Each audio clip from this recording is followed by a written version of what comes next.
Now, the Three Martini Lunch with Greg Corombos and Jim Garrity. And welcome, everyone, to the Friday edition of the Three Martini Lunch, along with Jim Garrity of National Review. I'm Greg Corombos of Radio America. We have good, bad, and crazy martinis for conservatives today. And, Jim, we start with a vote in the House of Representatives that was quite bipartisan. This is courtesy of John Sexton over at Hot Air, with a lot of reporting from Politico as well. The House passed a measure Thursday intended to rebuke the United Nations for a recent anti-Israel resolution. The vote passed overwhelmingly by 342 to 80, and the language included a not-so-subtle jab at President Obama, who refused to veto the UN resolution. From Politico, quote, "The United States government should oppose and veto future United Nations Security Council resolutions that seek to impose solutions to final status issues or are one-sided and anti-Israel," the House measure states. It also demands that the UN repeal or fundamentally alter the measure it passed. Quote, "We are condemning what happened because we think it's unfair and unjust," said Elliot Engel of New York, the ranking Democrat on the House Foreign Affairs Committee, during the debate ahead of the vote. He says throughout its entire history, the state of Israel has never gotten a fair shake from the United Nations. Paul Ryan saying he was stunned that the Obama administration ever allowed the UN to go after Israel, saying, "Do not be fooled.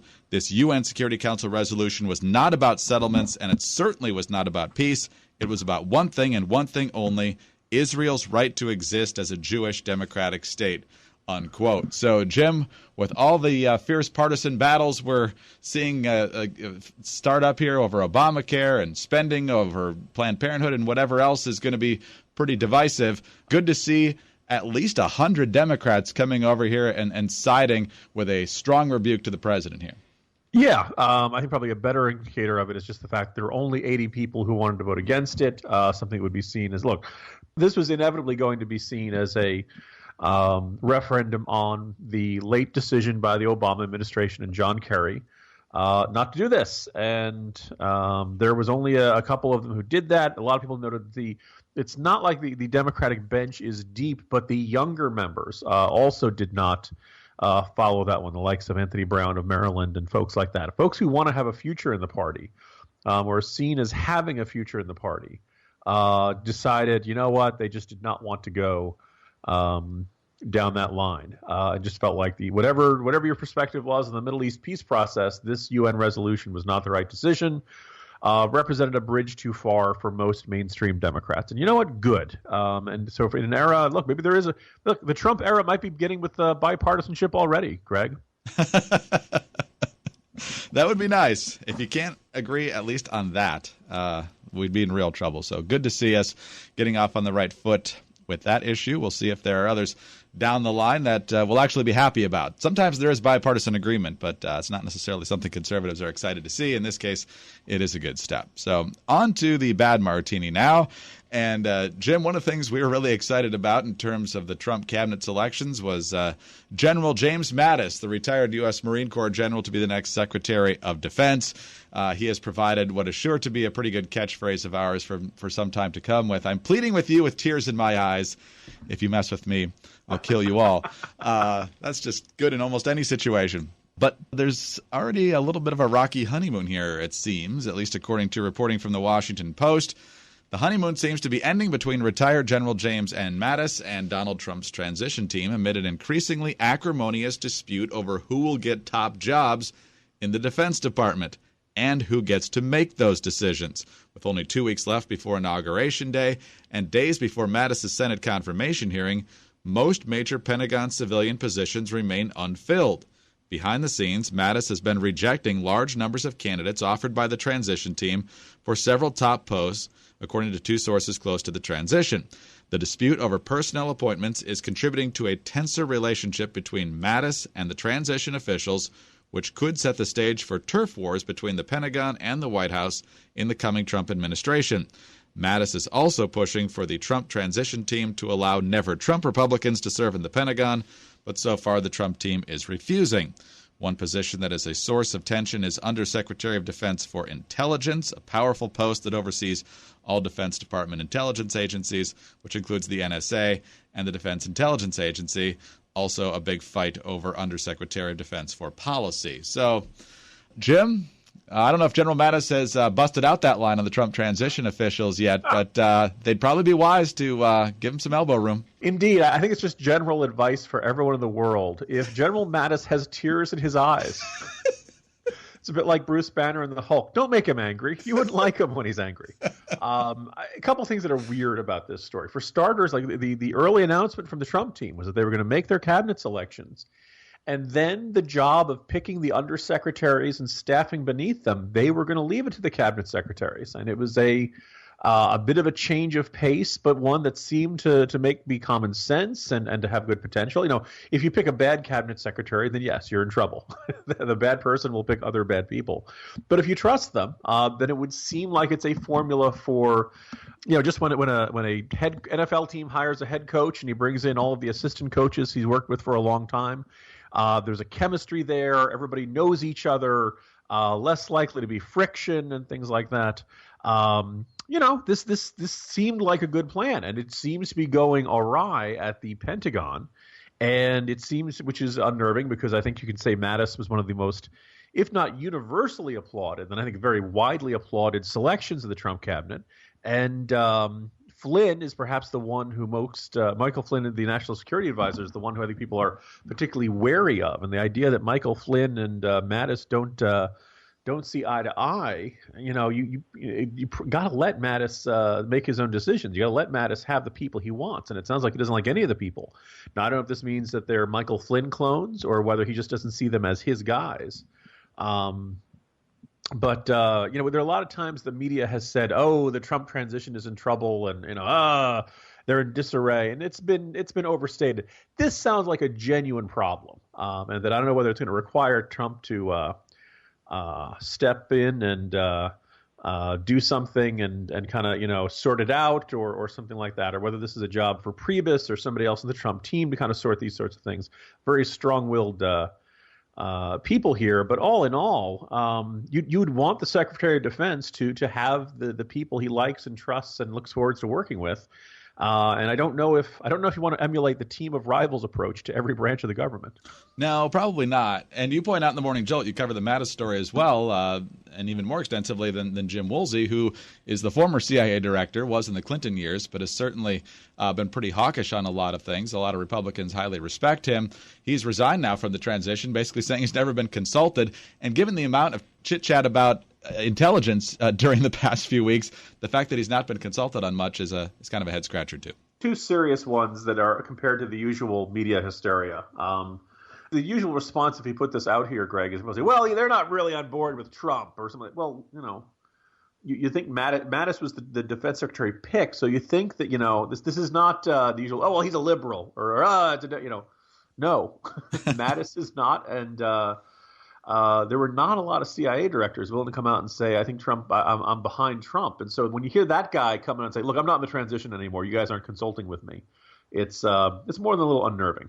All right, let's move on to the crazy martini now. And Jim, there's been quite a bit of chatter for a number of months, if not years, about potential challenges not coming from Democrats to Texas Republican Senator Ted Cruz. He was not really the party choice when he first ran for Senate in 2012. He scored an upset over David Dewhurst in the Senate runoff and then easily won the seat that November. Then, of course, he famously refused to endorse Trump at the convention this past summer, and that really got the chatter going. Some folks think Congressman Mike McCall could end up challenging him in 2018. Others think that somebody else might do it, and that somebody else might be Matthew Dowd. This is from Abby Livingston over at the Texas Tribune. Matthew Dowd, an Austin-based television news commentator and former George W. Bush strategist, is mulling an independent challenge to U.S. Senator Ted Cruz. I don't know what I will do, he told the Texas Tribune, but I am giving it some thought, and I appreciate the interest of folks. Dowd said this has been a draft effort as prominent members of both parties have approached him to run against Cruz.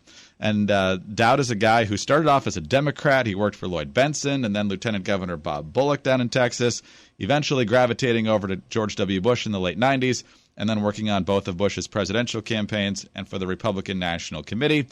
He's on ABC quite a bit. He's often harshly critical of Republicans and certainly is critical of Donald Trump. Here's his analysis, though, of Ted Cruz. Quote, I think Ted is vulnerable, but I don't think Ted's vulnerable in the Republican primary, and I don't think Ted is vulnerable to a Democrat in the general. I think a Democrat can't win in the state. So that suggests that Dowd would run as an independent. And if he won, which party would he caucus with in the Senate? I would caucus with neither party, he said. I think the system is broken. He's in no rush to make a decision. Jim, I think there's a lot of clues in there that this probably isn't going to happen. But if I'm Ted Cruz, there might be some names that worry me. I don't think this is one of them. Be careful, Greg. Don't underestimate Dowd mania. There are some folks on the right who really, really grind their teeth when it comes to Dowd. I don't know whether he deserves all of that, but it seems safe to say that this is a guy who is, I don't know if you want to say the least conservative former George W. Bush advisor, but certainly one who is not afraid to deviate from the rest of the party. The kind of Republican figure that the mainstream media is very comfortable embracing and having in the studio, and in the fact of ABC. I believe his title is ABC political director now, right? He's way up there now. Okay, so he gets the George Stephanopoulos seal of approval. That'll help in Texas.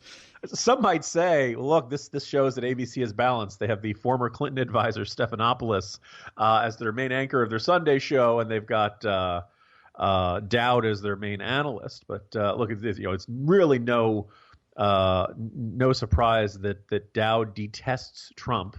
And what's more is that more than most, he really kind of went off on some of his the supporters, the Trump base, and a lot of folks said, particularly during Hillary's basket of deplorables, look, it's one thing to rip the political candidate. When you start ripping the other supporters, you can say whatever you want, but it's uncomfortable if you ever need to try to win the votes of those supporters. Like, say, if you want to run for Senate someday.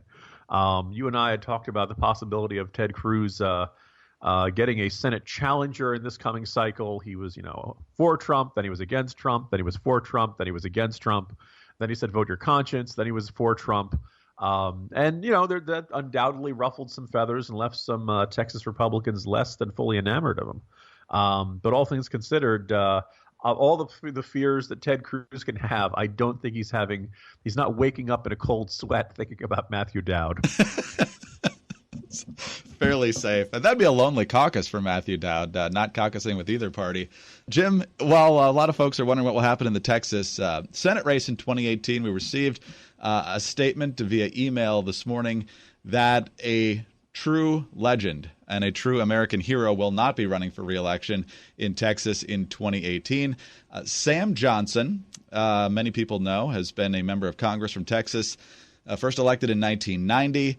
Prior to that, he served 29 years in the Air Force, flew combat missions in Korea and Vietnam, endured nearly 7 years as a prisoner of war at the Hanoi Hilton, including 42 months in solitary confinement. After all that, he came back, built his own business, served in the Texas state legislature, and then, of course, elected to Congress. He'll be 88 years old 2 years from now, so it makes perfect sense that he's ready to hang it up. But what a life of service to America. I echo everything you said there, Greg. There are a lot of times you kind of roll your eyes. You get cynical about people in public office. The old joke: how do you know a politician is lying? Their lips are moving. But there are good people in politics, and we shouldn't forget that. And there are genuine heroes. And I think we probably would argue that he's more heroic for what he did before he entered office than what he did in office. And maybe that's the way things ought to be. But that doesn't preclude the fact that there are good people in elected office and in politics who want to make the country a better place. And hopefully there'll be someone of, if not equivalent caliber and character, then hopefully comparable one to replace him in the Congress after this. Heavily Republican district, so it should be expected the Republicans would keep that. In addition to all of his personal qualities, I just looked it up, Jim. Sam Johnson, lifetime 97.43 rating from the American Conservative Union. So pretty good track record there as well. I can live with that. Yeah, yeah, I could too. Jim, have a good weekend. Talk to you Monday. See you Monday, Greg. Jim Garrity of National Review. I'm Greg Corombos of Radio America. Thanks so much for being with us. Have a great weekend, everyone, and join us Monday for the next 3 Martini Lunch.